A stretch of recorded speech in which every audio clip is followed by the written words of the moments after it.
evidencia. Muchas gracias, profesora, por escuchar este video.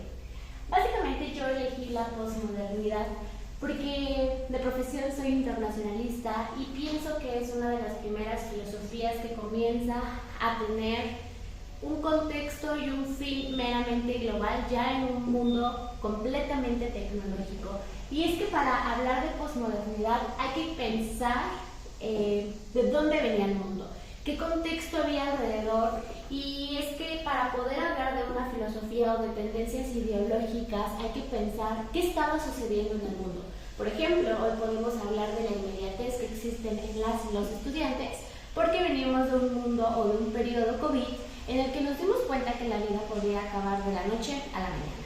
De tal modo que pues todo es inmediato, nos interesa ver TikToks, por ejemplo, que corren de forma instantánea y queremos contenido nuevo, por eso esa aplicación, por ejemplo, se hizo tan famosa, porque lo inmediato hoy por hoy nos llena debido a esa situación. Eso por poner un ejemplo.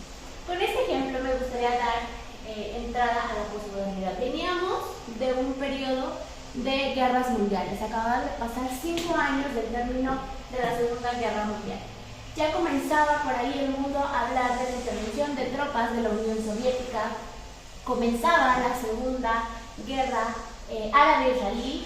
En el caso de México era un momento bastante peculiar y bueno, pues había un despegue económico alrededor de todo el país. Y pues con este contexto podemos hablar de que venía un mundo con nuevo modelo económico, con visión del mundo que variaba en lo colectivo, ¿no? Podemos hablar entonces ahora de un goce que era en lo individual y no necesariamente en el otro, ¿no? Entonces vale la pena sentarse y ver pues cómo se visualizaba el ser humano ya en este momento, qué contexto tenía lo colectivo, ¿no? Y hacia dónde se dirigía entonces, para hablar ahora de lo meramente individual. Iré describiendo los puntos que se piden para este video de diferentes formas y lo iré narrando. Espero contar con la puntualidad de cada uno de ellos. Y pues para hablar de posmodernismo tenemos que hablar de una filosofía de los románticos. Me gusta mucho el posmodernismo porque deja hacer una parada y dice no hay verdad absoluta. La verdad es una composición de diferentes verdades dependiendo del contexto de cada uno de los seres humanos. Hay una decaída del ideal de vida que se había creado y creo que hace bastante sentido con la idea de la vida perfecta después de venir de un periodo de guerras, ¿no? Creo que conecta muy bien cómo se visualiza el ser humano. Ya no se confía meramente en la razón, sino en la sensibilidad romántica, ¿no? Y a lo romántico me refiero al ser humano, a lo que hay dentro de él y a sus deseos. Hay un momento de construcciones conceptuales, prioriza eventualmente la individualidad y de este modo el presente para esta filosofía es lo más importante, ya que es lo único de lo que se puede hacer verdaderamente, es lo único que está en las manos del individuo. El futuro, el pasado, ya no está en sus manos, entonces ya no es utópico de pensar, de fantasear de lo que pudo ser o de lo que será, sino se enfoca meramente en lo que hay en el día a día y de lo que sí se puede resolver. Esto me gusta. Hablábamos de que prioriza la individualidad y con ello prioriza las emociones y las experiencias de cada ser humano. En este sentido, toda forma de conocimiento, como lo mencionaba al inicio, y saber es válida, no hay un límite en el conocimiento, en esta idea de que el contexto puede ser diverso y que con ello la realidad es diversa y las verdades son diversas, entonces el conocimiento como tal no tiene límite y entonces ya no está enfocado meramente en el ser humano. Dice, a ver, no solamente se trata de ti, el conocimiento es algo mucho más extenso, cada cultura, cada cosmovisión varía y no necesariamente está enfocado en el individuo. Esto es bastante pues libre, ¿no? Y creo que es una forma de conocimiento que en México al menos hoy por hoy permite entender la cosmovisión, las diferentes culturas, los pueblos originarios, ¿no? Esto me hizo bastante sentido en hablar de que el conocimiento es infinito, ¿no? Y que no está centrado meramente en el individuo. Y Ahora sí, me gustaría hablar sobre los autores, ¿no? Por ahí se menciona y por ahí escucho mucho el tema de que se inspira desde Nietzsche, pero también el principal es Jean Frances, y otra vez espero haberlo pronunciado correctamente, y también Michel Foucault, ¿no? Y por ahí ellos hablan también pues de toda esta información, ¿no? Vale la pena hablar pues, que se trata de 1950, ¿no? Y avanzar en los siguientes periodos. Y bueno, ahora sí, lo que refiere al tema de la educación, se habla y se trabaja, ¿no? Y los autores por ahí también comentan en sus escritos, además de todos estos saberes generales, es que se propone trabajo transdisciplinar y se busca integrar a través de la tecnología, ¿no? Esto ya nos lo venía diciendo Nietzsche, y entonces ya también se nota cómo el mundo ha evolucionado, ya se comienza a hablar de las tecnologías de la información, de las TICs, ¿no? Y entonces ahora sí es algo mucho más global con estas tendencias. Y bueno, de la educación vale la pena resaltar los siguientes puntos, ¿no? Como ya habíamos dicho en los puntos pasados de que es relativo, nada es completamente cierto, pues también la educación es parte de esto.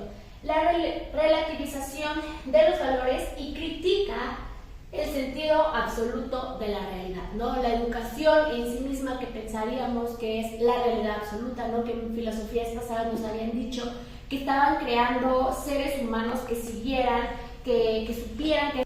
En cuanto a la relación estudiante-profesor, el alumno es el actor principal. Básicamente es el ente activo de la construcción del conocimiento. Si lo pudiéramos ver como un canal de comunicación, no es una relación en la que el cruce es únicamente desde el profesor hacia el alumno y este es el receptor, sino es una interlocución en el que resalta activamente el rol del estudiante o del alumno. En este caso, el profesor se encarga de respetar las vivencias del alumno, la información que éste tiene, las expresiones e incluso los sentimientos con el que viene el alumno. Básicamente, uno es líder y el otro es el encargado de desarrollar las habilidades de cada uno de su grupo. Ya no es de forma masiva, sino de forma individual, en el que el profesor se encarga de cuidar las habilidades que cada alumno tiene. Que es hábil además en las tecnologías computacionales y en la identificación de habilidades. En este sentido, entonces, el alumno es el que lidera el aprendizaje y el profesor es el que se encarga de desarrollar las habilidades de cada estudiante. Entonces, estos son los roles generales que podemos ver y entonces podemos entender la relación y de este modo cómo se genera cada uno de los resultados de cada rol.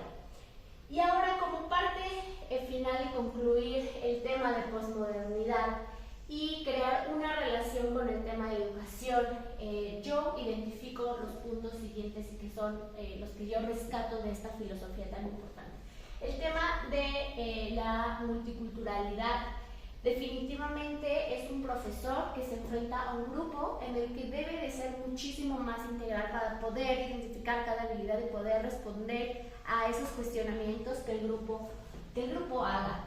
Es un profesor, pero también es un modelo que propicia la creación, y creo que esto es algo súper valioso, pues entonces se habla de una interacción en la que se generan problemas, se generan retos, y es entonces el grupo quien es encargado de resolver, de crear, de innovar en las soluciones, pero también a la par genera equilibrio en el entorno. Generamos entonces estudiantes que ya no solamente siguen una receta, sino que son individuos capaces de crear soluciones, de crear métodos, ¿no? De seguir ampliando y haciendo infinito la generación de conocimiento, pero que también es una persona que se desarrolla correctamente con el entorno. Y esto tiene mucho sentido al hablar de este contexto que dábamos, que se estaba ya generando un tema de globalización, entonces estamos generando estudiantes y ciudadanos globales. Es un profesor actualizado, ¿no? El que se enfrenta al grupo, que constantemente está llenándose de la actualidad, del conocimiento, está actualizado en conceptos, saberes, ¿no? Que suceden alrededor de todo el mundo para poder generar esta dinámica de conocimiento, de aprendizaje y de respuesta, ¿no? Para el grupo y para los estudiantes. Hablábamos también ya del pensamiento crítico, como es generador esta filosofía y esta forma de educar, ¿no? Y creo que es lo más rico que nos podemos llevar, pues son personas que piensan, que se cuestionan, que preguntan por qué sí, por qué no debería ser de otra forma, por qué es de esta forma, ¿no? Entonces hacemos personas mucho más pensantes y que constantemente critican su realidad para poder mejorarla. Y algo bien importante que creo que hasta el día de hoy permanece es el generar mentes flexibles, ¿no? Tanto como profesor como para el alumnado, y creo que un gran ejemplo, si lo puedo plasmar el tema de posmodernidad hoy, ¿no? Fue la flexibilidad que post-COVID, ¿no? A lo mejor las y los profesores tuvieron que tener, pues nos adaptamos a los espacios, nos adaptamos a la tecnología, nos adaptamos a la vivencia de cada una de las personas, a sus habilidades incluso. Es entonces que yo decido hablar sobre la posmodernidad y en lo particular y en lo personal, al ser trabajadora en mi vida profesional del Tecnológico de Monterrey, pienso que la posmodernidad se ve plasmada en la forma en la que nosotros educamos, la veo como un ejemplo que se ejecuta incluso al día de hoy y pienso que es la forma de generar estudiantes, ya no seguir el modelo de la receta, ¿no? Que deben de seguir y así es solamente, sino generar personas críticas, conscientes, flexibles, críticas, creadoras, innovadoras, que constantemente desarrollan conocimiento. Y es así como puedo concluir el tema de posmodernidad de la evidencia 1. Muchas gracias, profesora, por escucharlo.